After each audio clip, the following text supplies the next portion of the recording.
Sveiki, mėlyjeji. Prasideda antroji gruodžio savaitė. Deja, negalėsiu tiek komplimentų šiai savaitai pasakyti, kaip sakiau praėjusiai. Šią savaitę jau laukia tam tikri iššūkiai ir nuo pat pirmadienio. Iššūkiai palies ir veiklą, ir asmeninius santykius. Ko saugotis, nuo ko atsiriboti? Bent jau savaitės pradžioje, pirmadienį, antradienį. Nesiaiškinkime santykių su mylimu žmogumi, tai gali peraugti į rimtą konfliktą. Na, o darbe venkime savo viršininko nemalonės. Stenkime kokybiškiau atlikti savo darbus, nes brokas bus itin pastebimas. Ir deja, visa tai jūsų galbūt klaidos padarytos gali būti įvertinti jūsų atlyginimo atžvilgiu.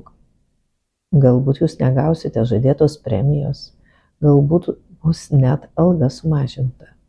Bent jau šią savaitę, o ypač savaitės pradžioje, nereikėtų aptarinėti jūsų atlyginimo perspektyvų ir taip pat nereikėtų savo šeimoje namuose analizuoti šeimos išlaidų, planuoti kažkokių pirkinių.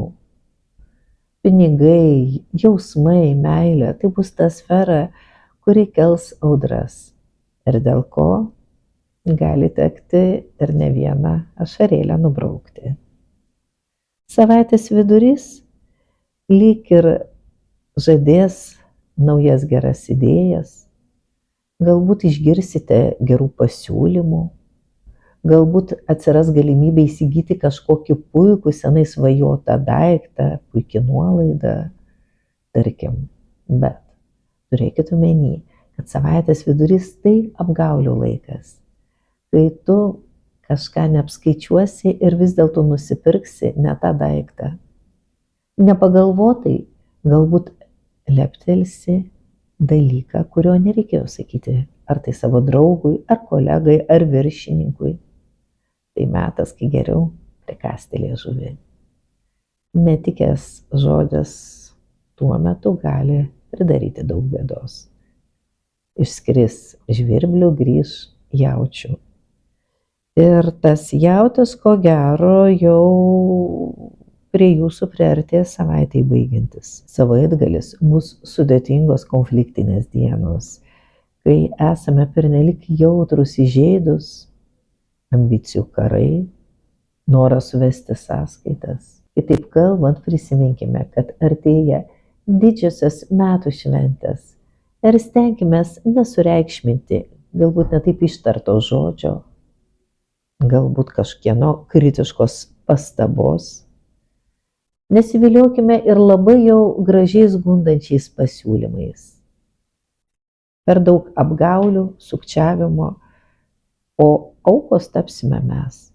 Ir auka gali brangiai kainuoti. Ir išraiška gali būti susijusi ir su jūsų asmeniniais santykiais, ir su jūsų piniginės storiu, kuri taip norisi, kad metų pabaigoje būtų storesnė. Juk dabar pats pirkinių metas, kai reikia mąstyti ir apie dovanas, o galbūt ir apie vertingą pirkinį savo namam. Na, o prognozes kiekvienam zodiako ženklui skaitykite palmirashoroskopai.lt. Kitų metų mano astrologinį kalendorių bei žvakę galite įsigyti Smells Like Spell.